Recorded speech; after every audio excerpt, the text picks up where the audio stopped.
It's thinking about it.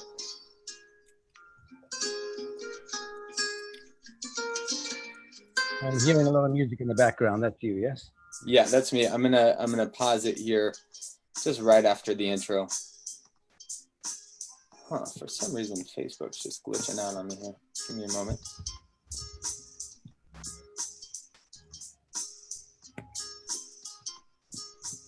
All right.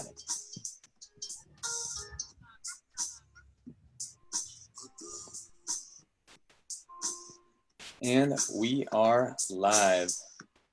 Good evening, good morning, good afternoon, wherever you happen to be in the world. Tonight I am joined by a dear friend, fellow activist, and creator, Sacha Stone. Sacha, thank you so much for joining me tonight. Good to see you, Jonathan. Thank you. Yeah, you as well.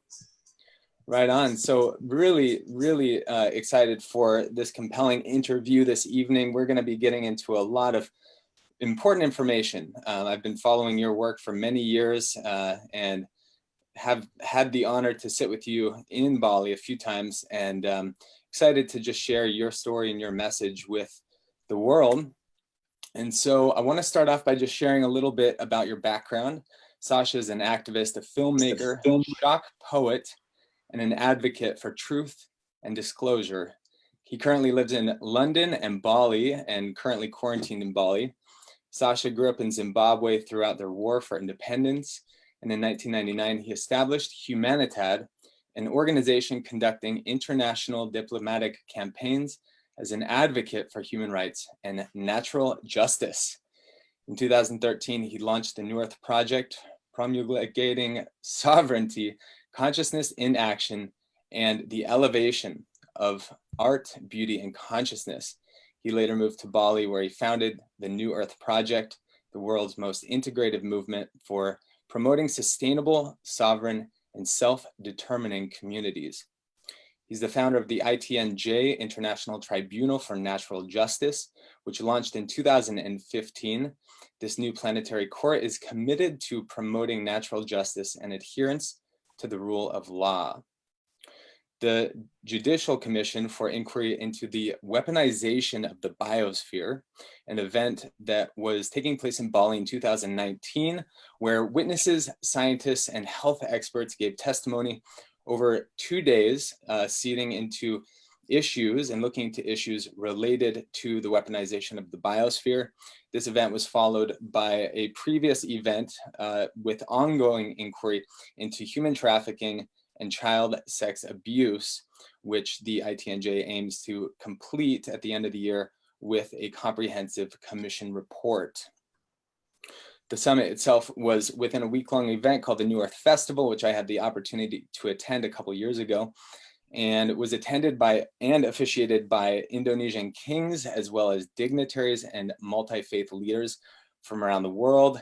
And in 2019, Sacha produced a documentary called 5G Apocalypse, The Extinction Event, a full-length documentary exposing 5G as an existential threat to humanity in a way we never imagined possible. Sacha, thank you so much for joining me tonight. Thank you, Jonathan. I just, if you don't mind, just correct you. It was this last June of last year that we had the 26 kings, Asian kings and sultans attending the cultural regenesis event that we staged here. But indeed, we had 2 years before that, we had the inaugural New Earth Festival here in Bali. Amazing. And the venue where you host this event is absolutely stunning. Akasha is the name of the venue. The New Earth Haven is the bigger vision. And one thing that really just inspires me about your work, beyond your work as an activist, just as an artist and a creator, I sense that throughout your experience, you've been exposed to so much truth, and you've really had this determined consciousness around exposing and illuminating what is true on our planet. And I really commend you for the work that you've done on the planet. And just looking at the venue that you've built, I can tell that you're tapped into a higher level of consciousness. And I'm really excited to just explore your perception on what's happening in the current state of affairs on our planet. Thank you, Jonathan. And on the matter of truth, curious enough, truth is something you've had to look for. in this world. If you're looking for truth to be reflected back in the world that's out there, it's very much something you've had to seek out, because we are so veiled and cloaked with this deception on at every turn. But yes, the haven here was set up in order to exemplify the core metric of the brand of sovereignty that I'm interested in is not the kind that fills out forms and goes against the state and starts doing filings and gets angry and throws rocks at the citadel. The kind of sovereignty that I'm interested in is one which is connected directly to consciousness in action. And you begin to learn very, very quickly that if you want to inspire tremendous change in the world, the elevation of arts and beauty and consciousness becomes an essential configuration, because otherwise we'd all just be angry little rats living in sewers, which is how the system has been designed to entrap us, or festering against the system. But actually, if we take our attention at the same time as fighting the godless creature, the behemoth, at the same time as we're taking on that Goliath, we should at the same time be conjuring into manifestation a new earth, a new world, and one that is connected to the elevation of art and beauty and consciousness. And as I mentioned 7-8 years ago when I launched the New Earth Project, the departure from time and money and fear becomes also essential to understand, more so now than even when we began the project 7 years ago, because time and money and fear is the contracted, constricted, systems-based fictional existence that has been orchestrated for each of us by invisible masters, by a Babylonian mysterium cult, by blood economy, by scarcity economics, and by mutant codes, Atlantean codes, which have long since outlived their usefulness. There was a period of time, quote unquote, which was needful and necessary for the fomenting of our true consciousness and our true sovereignty. But we need to awaken to the fact that we have now moved into a new quanta. We no longer need to be circumscribed by the false metric of time. Tick tock, you're running out of time. No, we're not. That's a trick. That's a dream spell. And the idea that time is money is an abhorrence. No, it is not. Time is art, as my beloved, belated friend Jose Arguelles said and taught me here, actually, seated here when he was living here for a time, shortly before he died. But no, time is not money. Time is art. It is a platform for abundance and prosperity and affirmation and creativity and expansion. And the fact is that we've forgotten that over this Babylonian epoch, this long galactic sleep cycle that we're now thankfully emerging from. Thankfully, yeah. And it's true. I feel like we have this amazing opportunity to enter into a new age where humanity can utilize technology in a conscious way and wake up to the fact that we are living, breathing quantum computers, and really come into a state of harmony with every country, with every religion, with every group of people representing different different initiatives. And I feel like we're just entering into this new time, but before we get there, we need to bring down the system that has held us back. And you have been pursuing this for many years. With your background, you had an experience working as a director general in the United Nations, and I'm wondering if you could share a little bit about that experience. That was about 10 years ago, and I had been a vehement and very vocal opponent to all that the United Nations is and represents. I've abhorred the organization since I first learned about what it was and how it had been engendered to be the creature that collapses all cultural and mystical tradition into a monotheistic, monocultural, hybrid, where all countries start clicking their heels to the same command structure. So the United Nations was always an abhorrence to me. But about 10 years ago, I was heavily lobbied to get involved and try to jig up the script in the UN and see if there was any way of popularizing it. I at first was horrified by the idea, but it did occur to me at the time that maybe if I did go in some capacity as a Trojan horse, I might be able to affect some change. I think that was probably hubris on my part. I'm not sure that I managed to affect any change whatsoever, other than spend a heinous 2 years fighting petty diplomats and tyrants at every turn, a number of whom have ended up in prison, arrested by the FBI, curiously enough. Wow. So I was crying foul at the time about what the UN was. I was also using that quasi-diplomatic status that was afforded me as a director general in the IGO sector, which is the intergovernmental sector.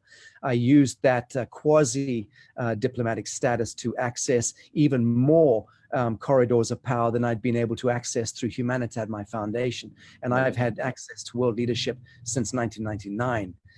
But I used that time to also try and bring in breakthrough technology innovations and medical cures to things like malaria, MMS being the most important one I can think of.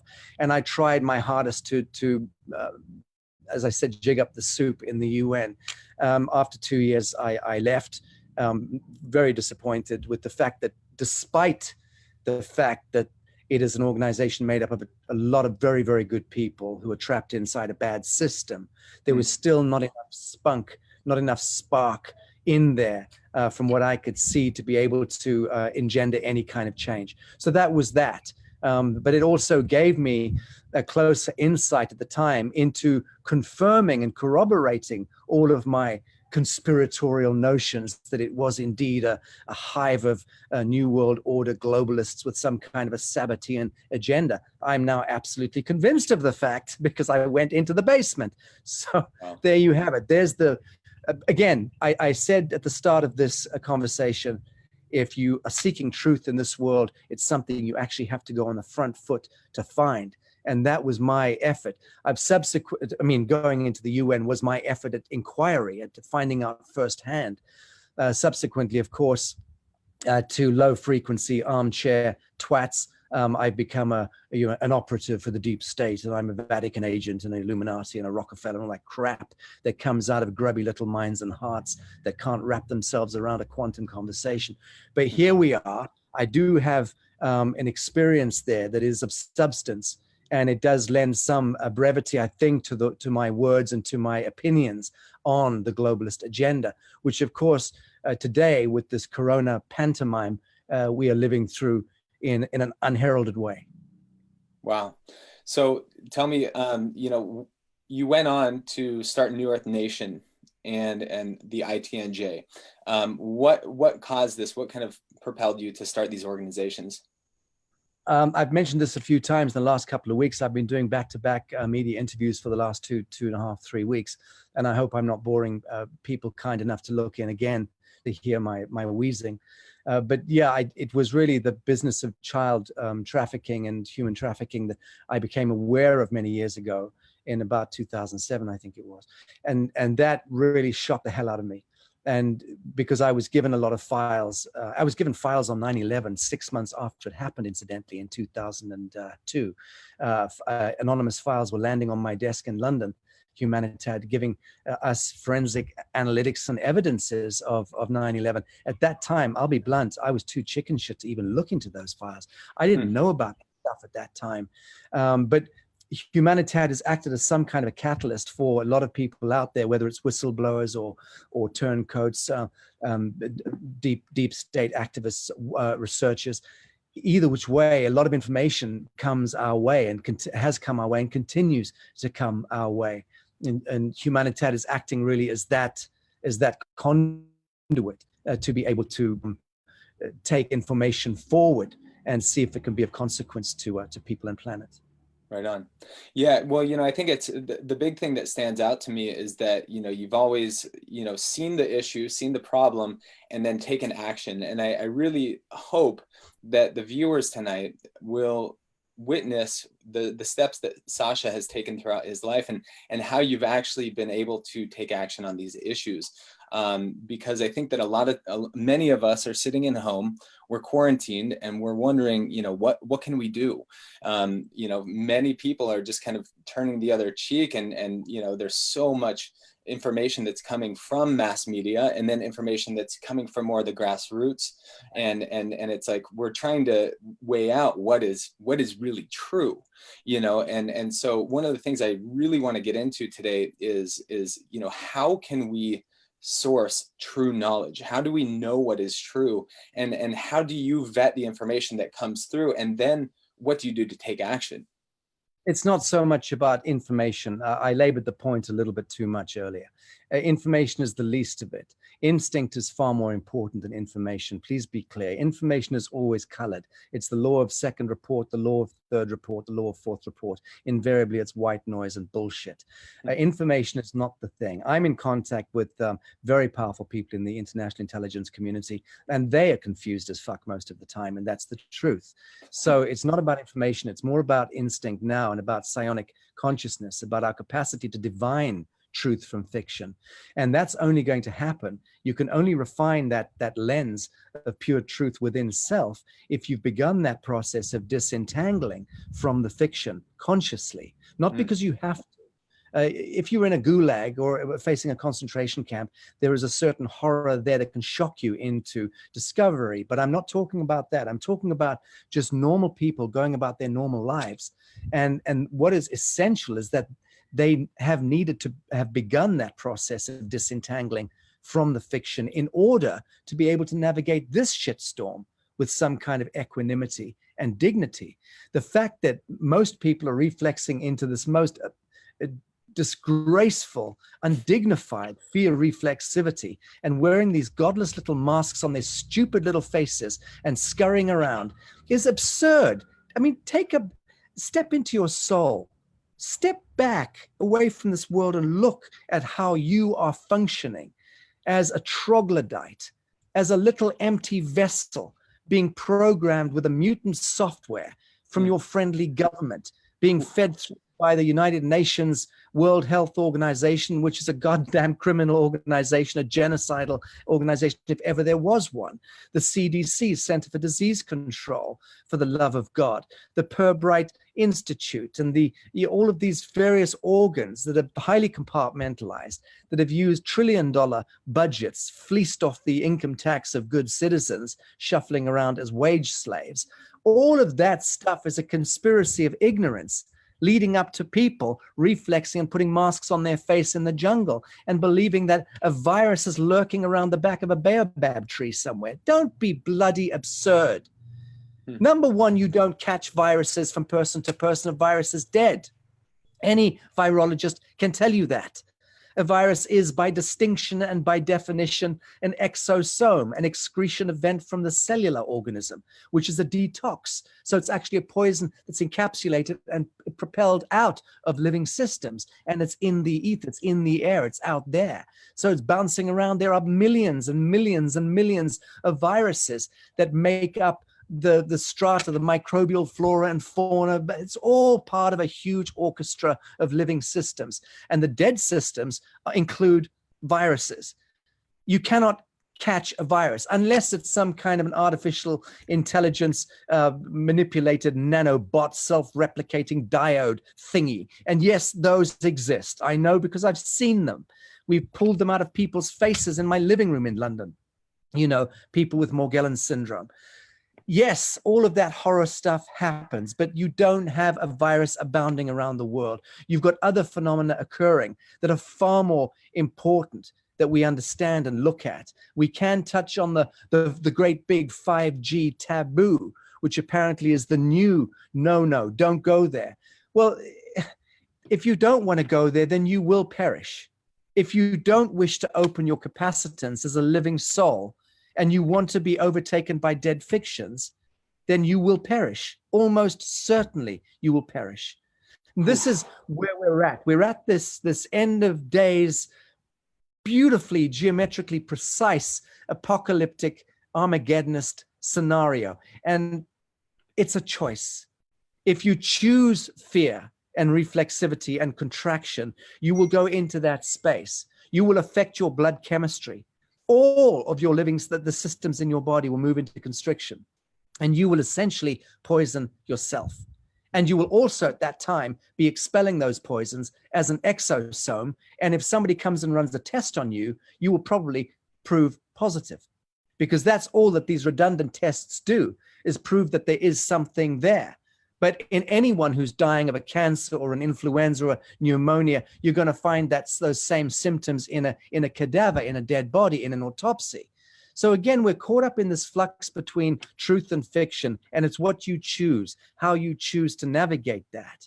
I personally choose to navigate that with a sense of great dignity in my bearing. I choose to walk out there and behold the sun and welcome the solar flares. I choose to walk barefoot 6 months of the year. I don't have shoes on my feet if I'm in Indonesia, for instance, and that's whether I'm with a king or a high priest or with friends and family.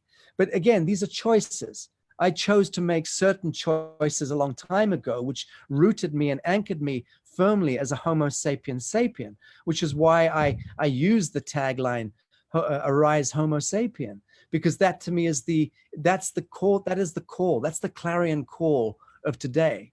Who amongst us are anchored to our sentient human spirit as sons and daughters of God? Who are the meek and who will inherit this earth, either which way? Or do we stand on the side of the fiction, the artifice, the fear, reflexivity, the toxicity of a mutant civilizational construct which needs to die? It needs to collapse. It needs to crumble. If you look out right now at the self-imposed exile against reality that people are choosing for themselves, because they have chosen to reflex to the stupid dictates coming out of mandarins in municipal and federal and multilateral authorities. If you choose that as your reality hologram, then that's your choice. Go with those rules. If you don't, then you should go on the front foot and you should challenge, and you should be civilly disobedient, and you should not consent under any circumstances to anything which offends your soul. And that, my friend, is the bottom line. Are we doing things that affirm our soul and the fact that we are ensouled beings, or are we making choices that unensouled beings are offering us?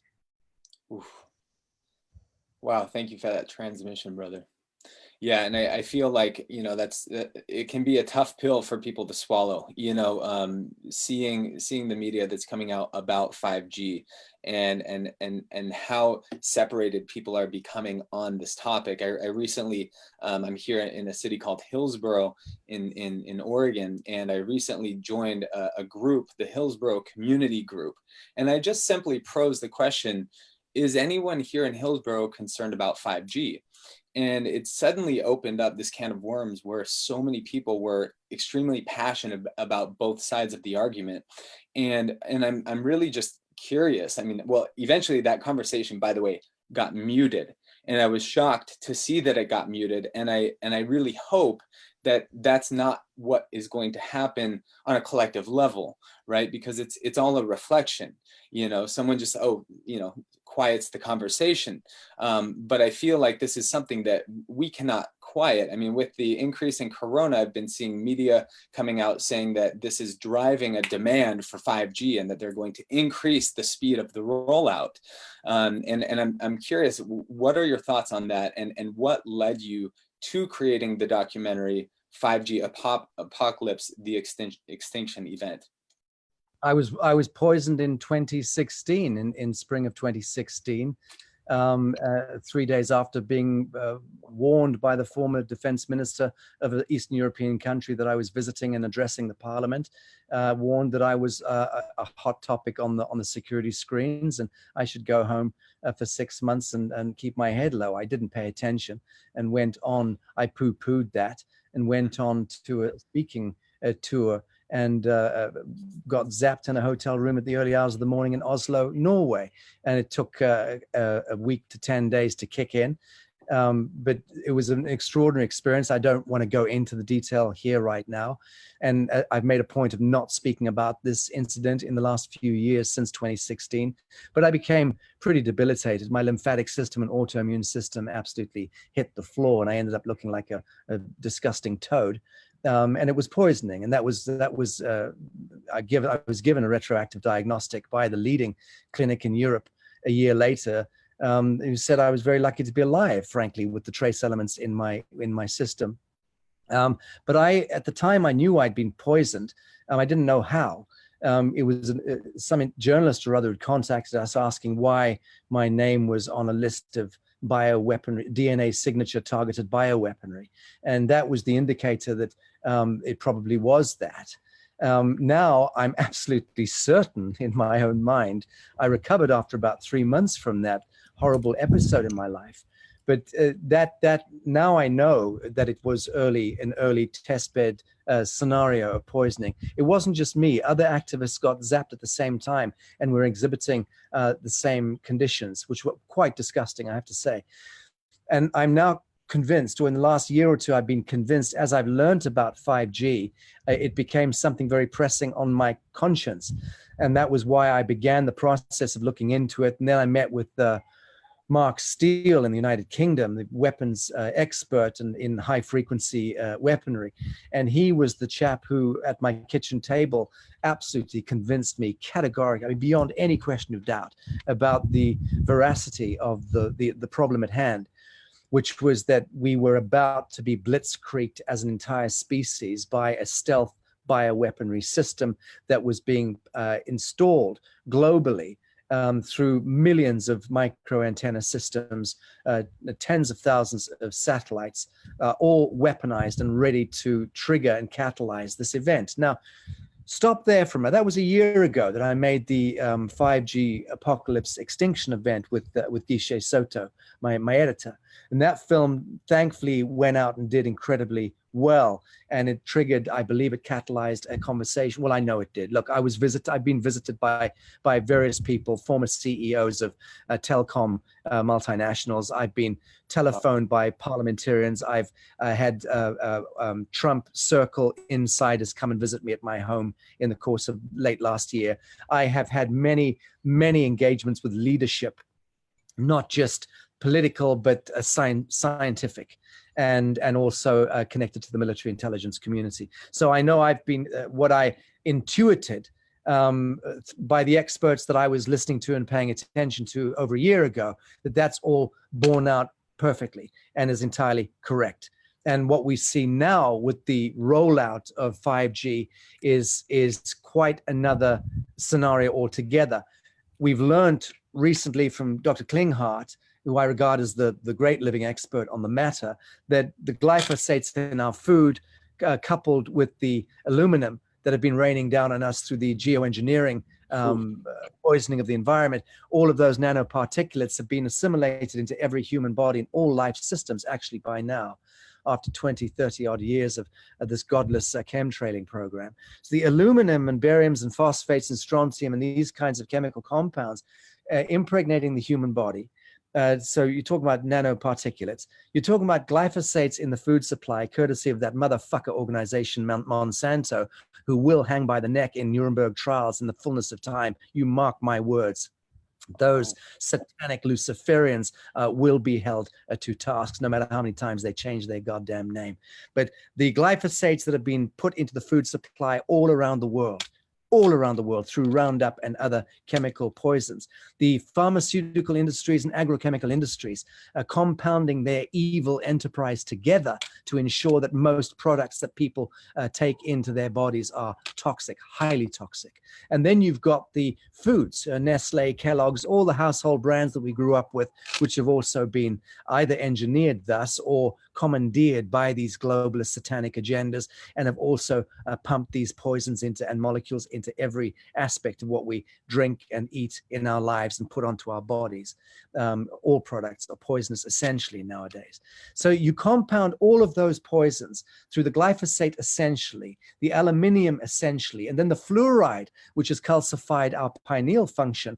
And that fluoride is another critical element to understand here, because as Klinghart reminds us, that the aluminum and the glyphosate in the human body lock, and they create 6 different primary chemical reactions, which end up locking in to the pineal function. The fluoride or the calcified pineal is a receptor, and that is a bomb. It's a ticking time bomb in every human being now. Glyphosate, aluminum, fluoride, pineal. The pineal is your gateway to consciousness, your gateway to God, your gateway to your spirit. It is the conduit that brings light and animus, prana, life force into the human technology. That has been weaponized.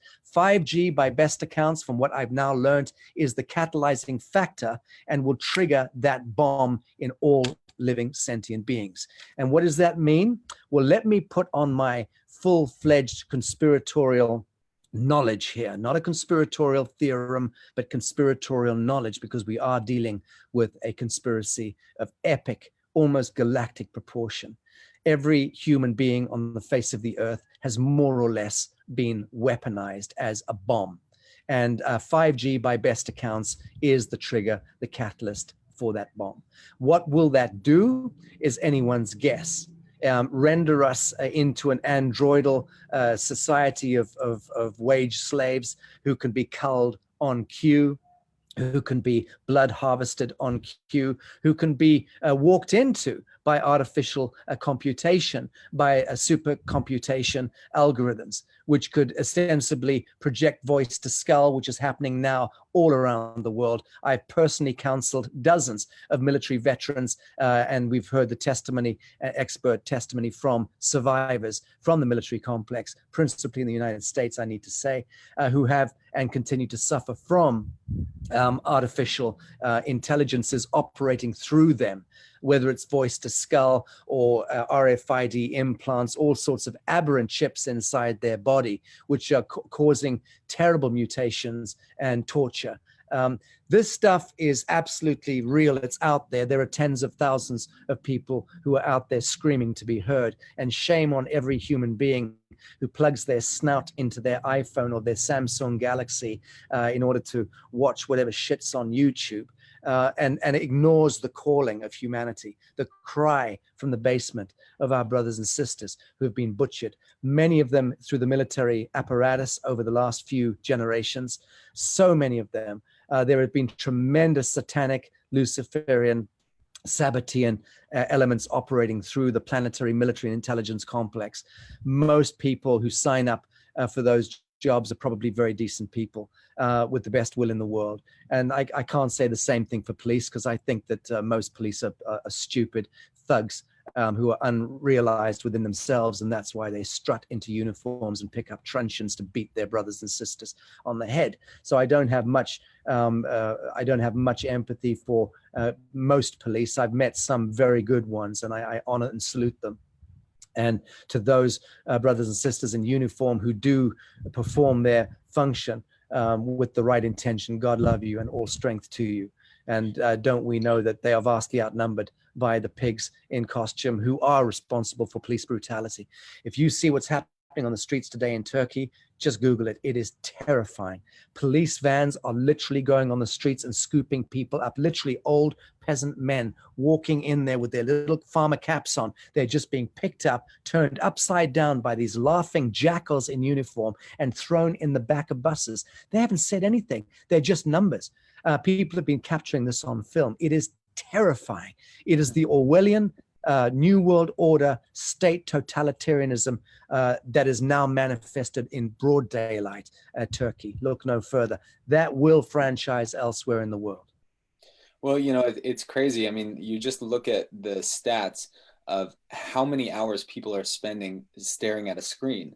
Upwards of 10 hours, the average human with a smartphone in a developed nation. I mean, it's like this is mind control, and the fact that we are stuck in our homes staring at screens all day long. I mean, this is just, we're being programmed, you know, and so even on a mass scale, the mass media, the information, the fear, and what that is doing in our bodies, causing, you know, our immune systems to degrade and our bodies, you know, functioning to slow down, so that we are, you know, more at risk of these, you know, frequencies that can cause our body harm.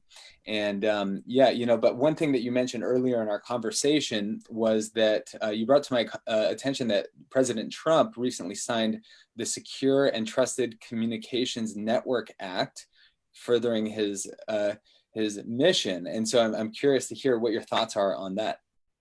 Well, I've been saying for a year, it's no secret that I'm an advocate of Donald Trump and Vladimir Putin. I'm proud to be so. I despise all politicians and all politics, but I'll make an exception with these two individuals, because I genuinely believe that there are angelic forces operating, and celestial forces operating through Vladimir Putin and Donald Trump. There are a handful of others, incidentally, I could also name, who are worthy of it on the world stage, but all too few. So do you feel like... Let me make the point. Yep. After the film, the 5G Apocalypse film, a lot of people lambasted me and said, well, why is Trump championing 5G? Well, for the same reason that if he didn't champion 5G, he would be he would be allowing China and other countries to completely take supremacy. You have to some extent, play the game of stay ahead of the neighbor in terms of telecommunication infrastructure. The fact of the matter is that you can override the 5G weaponized frequency set with life-affirming Tesla-based frequencies that can do the same thing.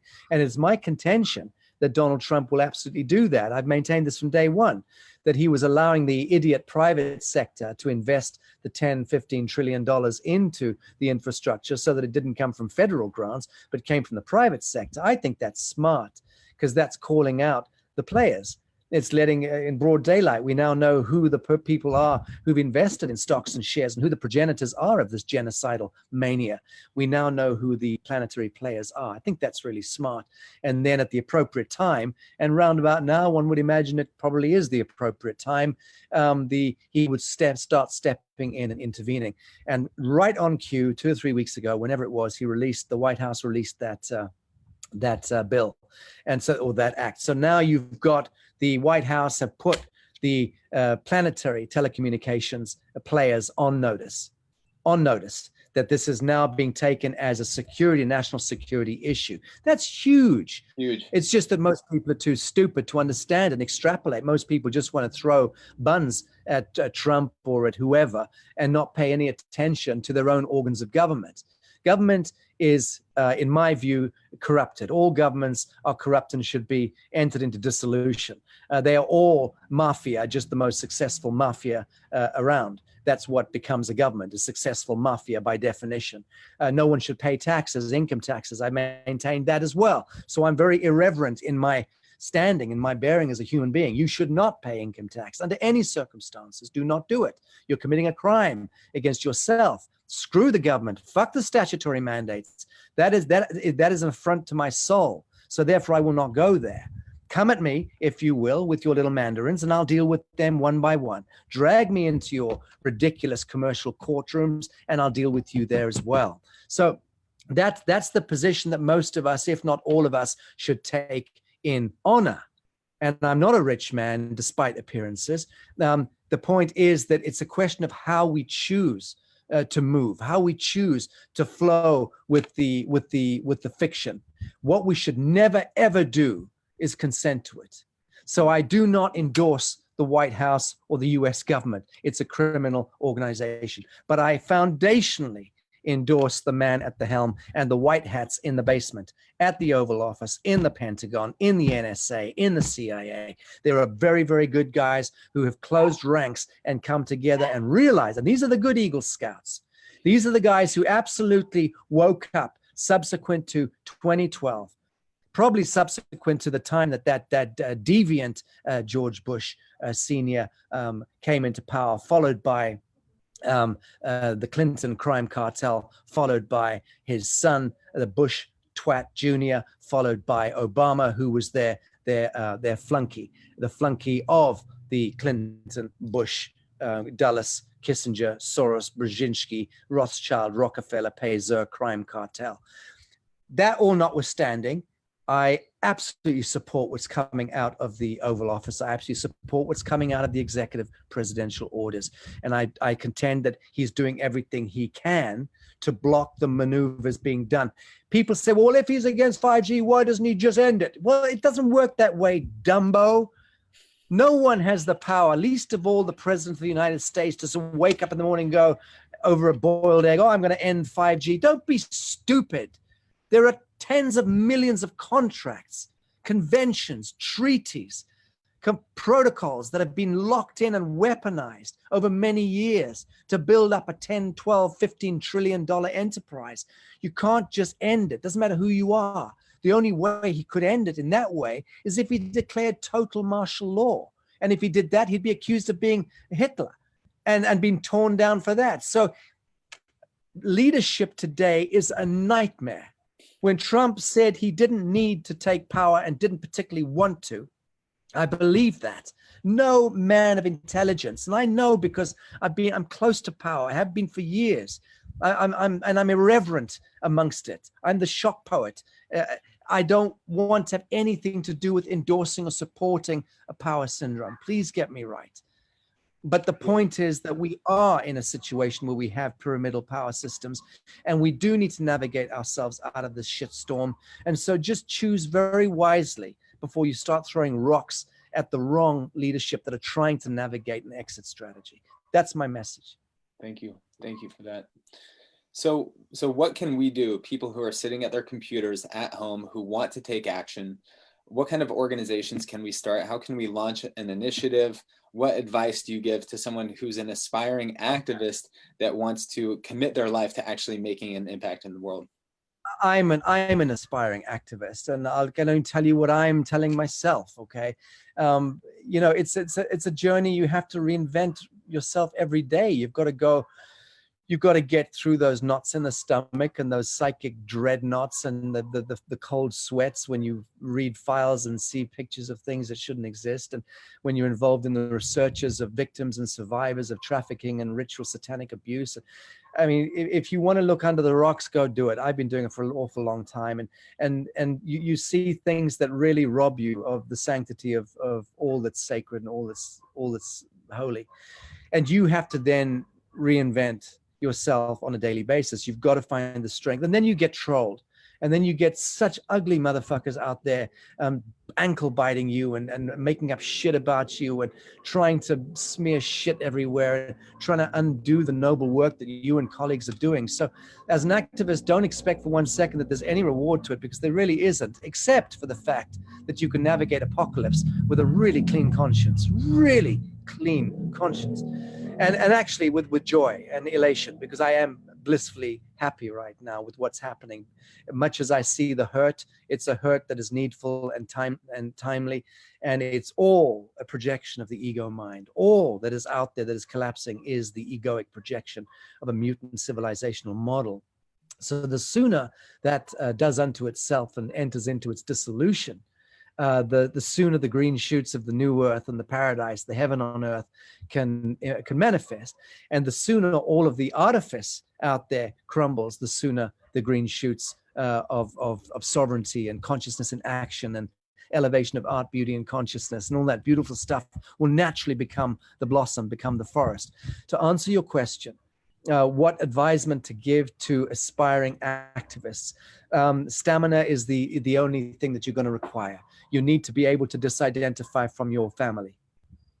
If your family are against you, then disidentify from the family's position. Love them as family, have Sunday lunch, but don't pay any attention to their psycho-intellectual bullshit. If they're not on the truth train, they're not likely to get onto it, and you certainly will not be the one to convert them, invariably, because a prophet is never a prophet in his own home, and you learn that very quickly. But stamina is key.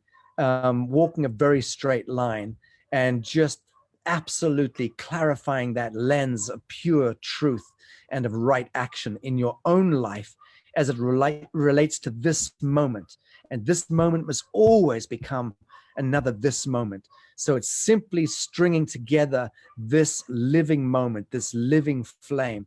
That's the thing that connects you to your super nature, to your higher consciousness. And that's what opens up these portals and allows this incredible universal wisdom to flow into you, and to also bring the forces of nature, the elemental forces from below up into your body. So walk around humble for sure, but know at the same time that you are the King of Kings, and you are the Emperor, you're the Queen, you're the Goddess, you are the Atman, you are the living sentient flame of divinity in this mortal realm, and you have a sacred task, which is not to consent to fiction and to follow your psionic intelligence and your conscience and walk in a straight line.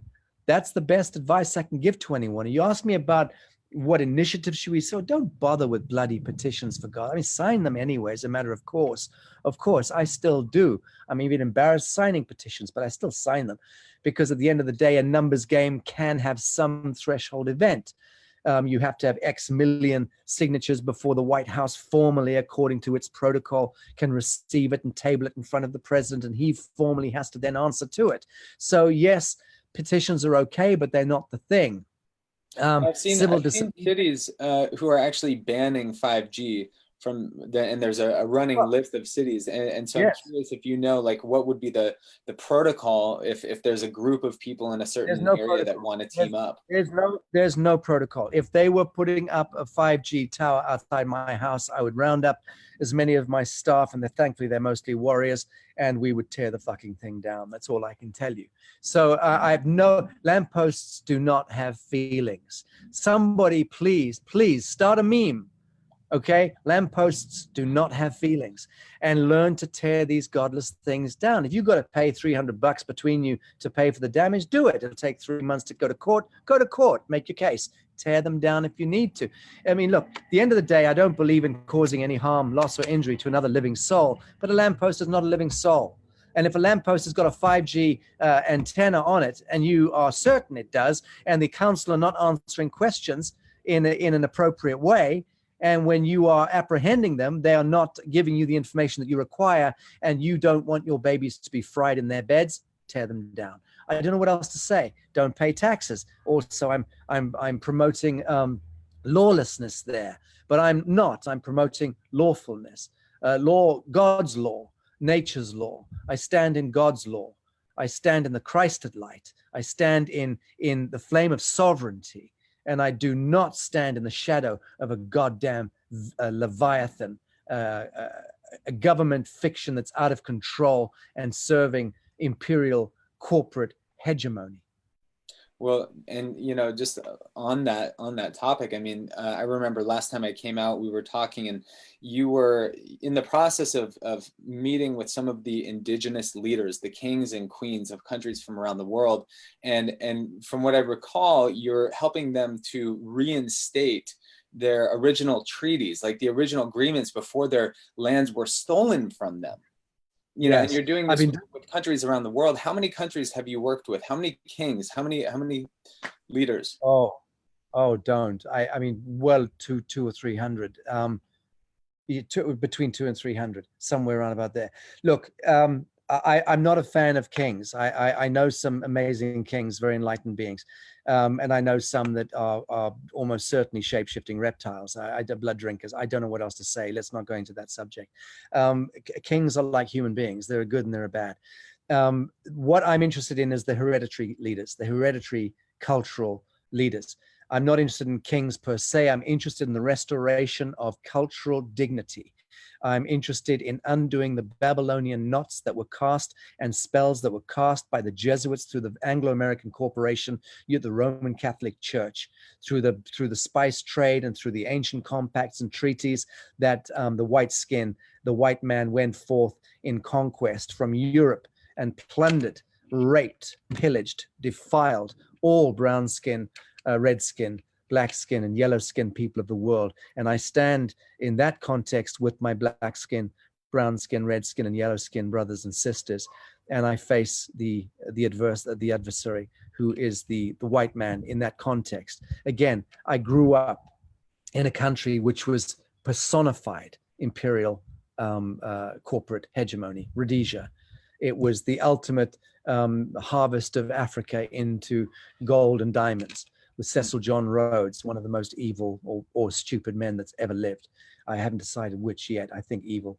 But the point being that I grew up, the genesis point of my life was to be born into the place where empire of old wrought its heinous evil into Africa.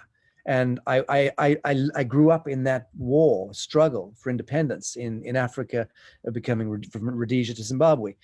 I don't want to talk about that subject particularly, but just to say that it's something which is in my pedigree, to be able to speak to the travesty that has occurred to the First Nation peoples of the world. And my heart absolutely is with them. And it will continue to be with them until there is restitution, until there's restoration, until their dignity has been restored, and until the ancient treaties and compacts that were made by white men to them in return for their gold and their land and their daughters, until that's remedied, I won't rest.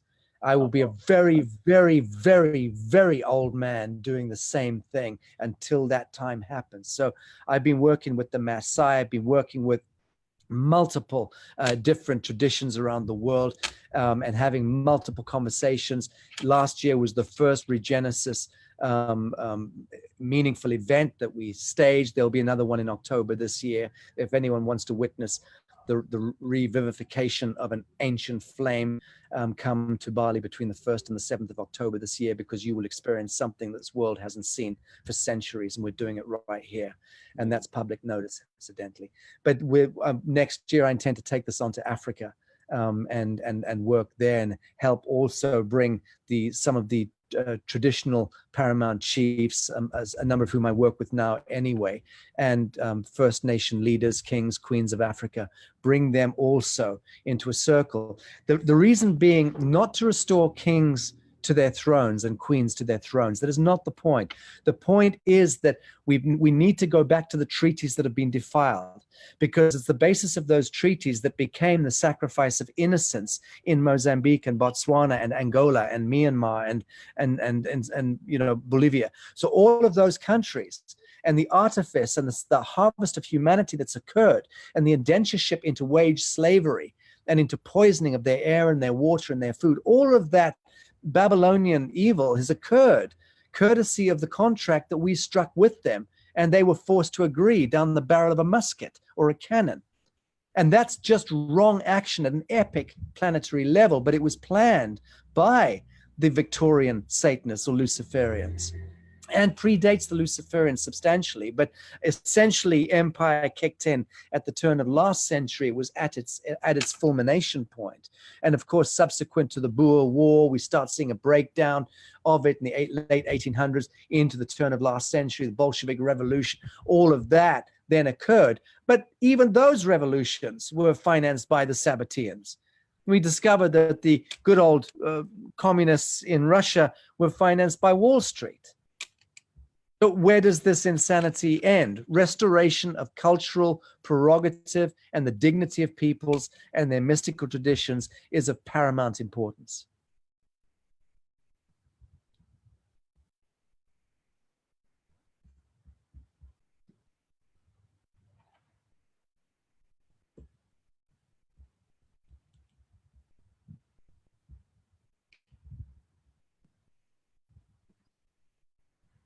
And we're back. Meeting is now starting. Coming through clear?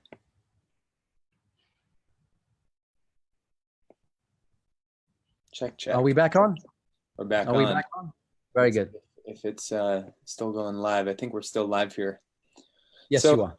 So I'm really curious if you think that what we're experiencing right now is a biblical event.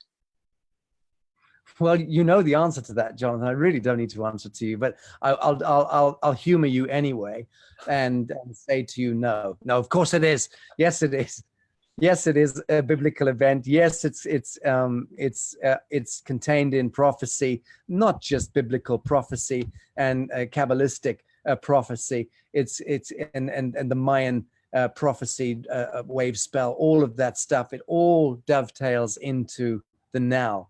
1987, the harmonic convergence, leading on to 2012, leading on to 2020. There you have your primary node points for the ascension spiral. So this is where I want to take the conversation for a little while, if you don't Yes, mind. please. Cultural restoration of the First Nation peoples is essential to restore their dignity and their standing, and then they can then work it out themselves, and to reintegrate the mystical traditions of the monotheistic religions, the true teachings of Christ, and not this disgusting abhorrence, this whore of Babylon that has emerged as Christianity in the worst aspect of the monotheistic tradition. And the same thing with Islam, the mystical Sufic traditions of Islam, which are so profound and so inspiring and enchanting and uplifting, as opposed to this monotheistic horror that we see of people banging their heads on the floor and then shooting people in the face, or all of the weaponization of Islam from that aspect has been, it personifies the evil behind it. The same thing with Christianity, how it's been weaponized.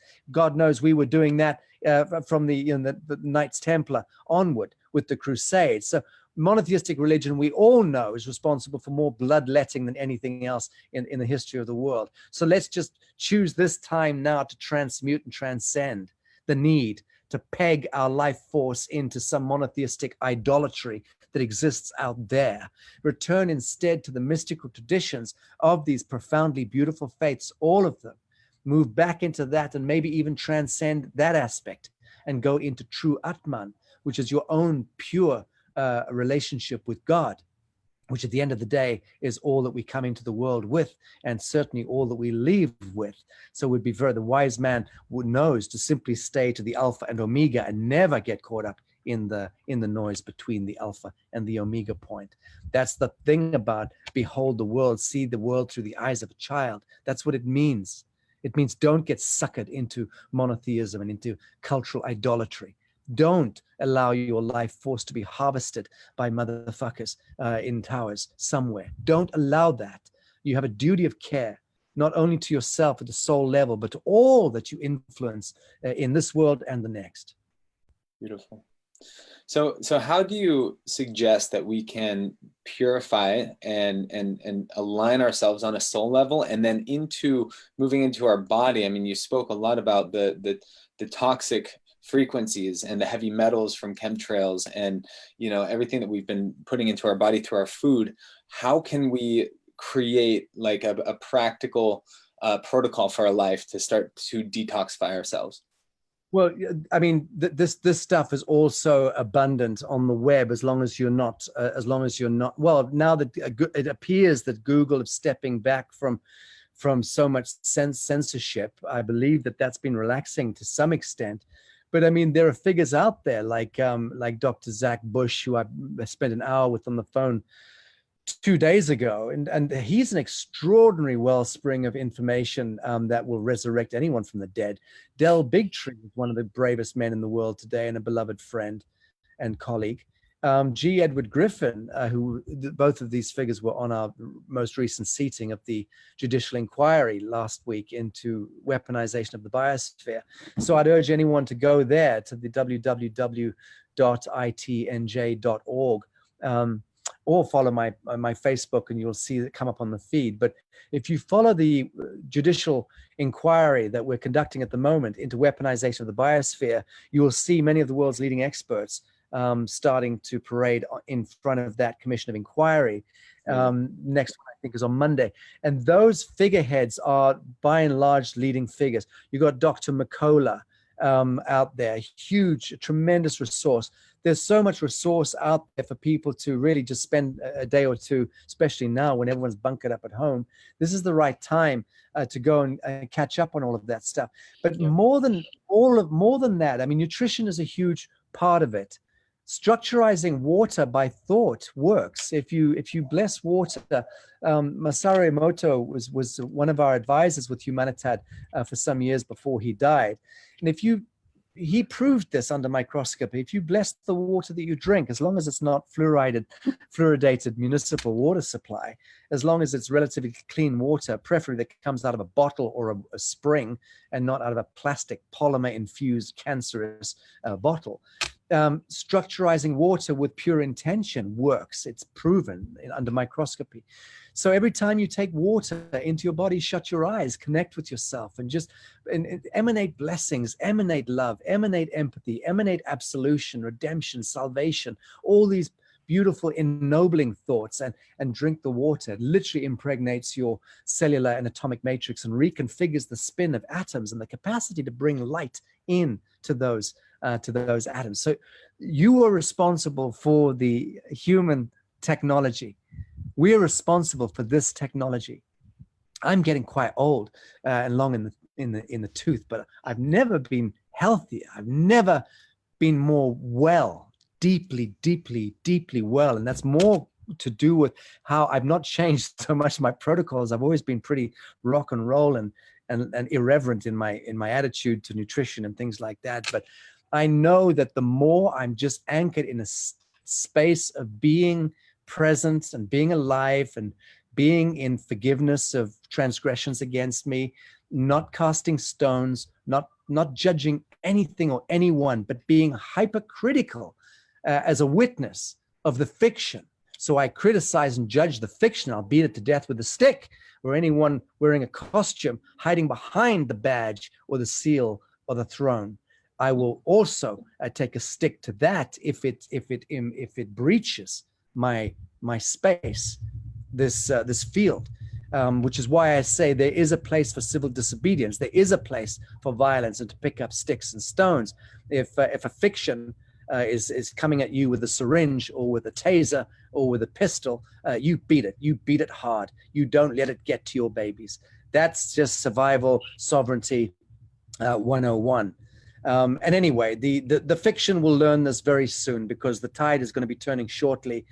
People, after this latest global pantomime, where we've all been invited into exiling ourselves from relationships, from contact, from reality, and our lives are falling into ruin, economies are collapsing, jobs are dissolving, all of that forced constriction based on fear, based on lies upon lies upon lies, that we chose to believe. Everyone who suffers to the lie chose to believe the lies and fed into that program. You deserve it, and you need to own that. And then you need to walk out your front door with a renewed sense of who you are and who you be, and then challenge the fiction every step of the way, and do not roll over. Do not consent. Oh, wow. So, Sacha, I have one last question for you, because I recall last time I was there at Akasha, you were revealing a new type of technology, a 0-point energy technology. And I'm just wondering, where are we at with that? When will we start to see these new types of quantum technologies come out to harness? I'm really happy you asked that question.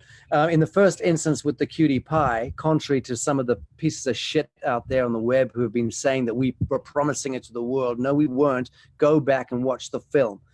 We were saying that this is what we're working on, and when this is ready, it will be released. And I stand by that. I don't own that technology, never did. I was only sponsoring it and financing it. And anyone who wants to be directed to the inventor, contact me and I'll put you in direct touch with him, and you can hold his feet over fire as to why it hasn't been released. I don't know. It's not in my gift. What I have done for many years is and I also know that technology, when we put it into the most advanced laboratory in Europe for beta testing, they were demonstrating that yes, it was delivering a free energy technology out of the 1/2 of the vortex, and they said that there were other subdimensional energetics occurring that they couldn't understand, didn't understand, and were very concerned about. And then multiple clairvoyants were brought in to do very advanced testing in the way that they can, with very bizarre applications. And multiple of their sensitives and clairvoyants said the same thing, said this technology is extraordinary, it works, it is quote unquote inverted commas, over unity. It's doing something which it shouldn't according to the laws of physics by energizing. However, there is a counterpoint energy or waveform that we don't understand. And frankly, it's got a big red alert on it. Stop, don't go there. And I'll be blunt with you. What I then was concerned about at that time, the Super Hadron Collider, CERN, that God particle experiment in Europe that was apparently being used, purportedly being used to unleash lower astral intelligences into the world, antimatter. I was very concerned that we were possibly about to unleash a unit technology that was possibly unleashing a similar counterpoint waveform. Why? Because the collective threshold or frequency of humanity had not reached that level yet of being able to firewall ourselves hyperdimensionally against that kind of onslaught. And this is not joking stuff. This is serious. How do you think ETs and abductions and all this heinous deep state, New World Order, Project Paperclip all emerged off the back of us splitting atoms in between 1935 and 1945 and renting the fabric of time space and allowing lower astral entities permission to come into our continuum. So this is serious stuff. I took a serious position and stepped away until such time as I can be certain that we're not, in our pursuit of free energy, unleashing something as a counterpoint waveform. That's my answer, because that's what happened and that's the truth. And like I said, screw anyone who is a detractor still. We've continued to work and do continue to work with multiple different technologists and innovators. The one I'm most interested in right now is the one that we have taken into multiple clinical studies and trials, and which has proven categorically and absolutely to thousands and thousands and thousands of conscious customers that it works, and that's the plasma shield. That's the 5G bioshield that we are putting out now, and that is backed up by an extraordinary scientist who, you know, is a research fellow professor, formerly Max Planck Institute, tremendous academic accolades. So we've got the right, in a situation like that, we've got the right story, we've got the right technology, we've got the clinical studies, we've got the satisfied customers. And that's something I'm happy to promulgate. But free energy technologies, when will they be with us wholesale is your question. I am somewhat qualified to answer that. My tenure at the United Nations was as Director General in the renewable energy sector.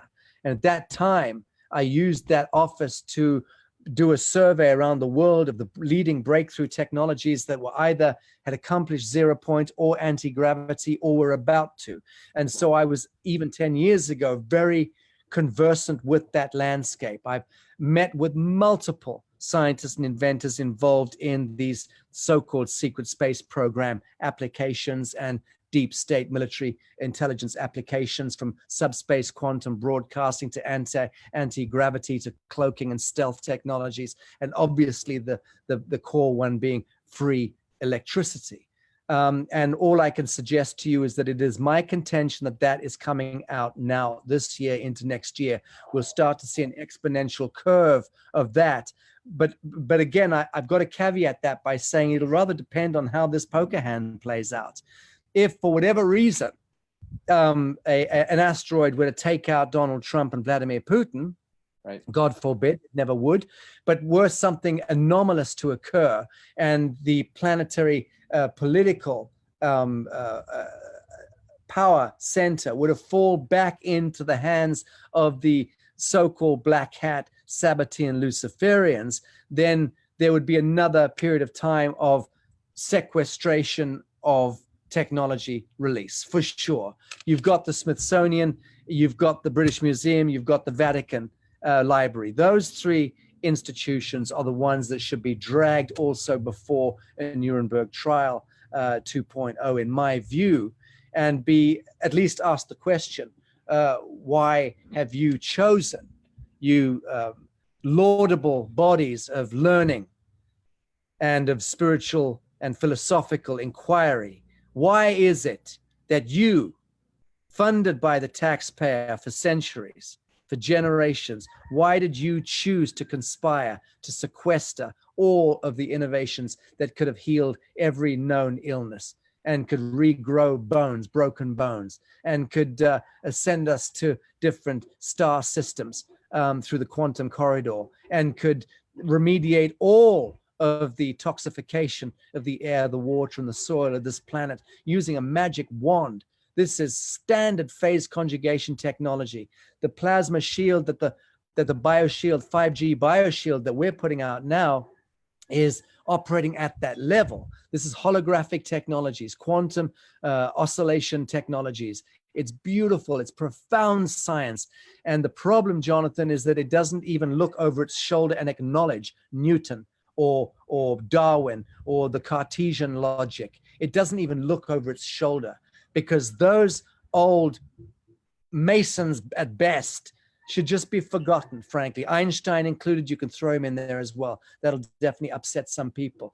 But I believe that Einstein knew a hell of a lot more than he was letting on. What I know is that Nikola Tesla and Walter Russell, who's been reminded to me recently by Professor Lakisevich, my friend and partner, Walter Russell, Nikola Tesla, these are guys that will see supremacy in the new earth as the true founding fathers of the new earth. I really hope so. I really do. So I'm curious, how can people stay in touch with you? How can we follow your work? And how can we stay updated? I'm really bad. I'm very bohemian in the way I'm doing things, and I apologize. I'm navigating 3,000 to 4,000. It's going up every day, emails and messages. It's really difficult for me. I'm upsetting a lot of people who think I've just turned away, I'm ignoring them, or I'm rude, or I'm arrogant. I just can't do it. I'm sleeping 5.5, 6 hours if I'm lucky, and I'm working nonstop in between. And I've pretty much done that for many, many years. So that's my life. But right now it's gone into a bit of overload.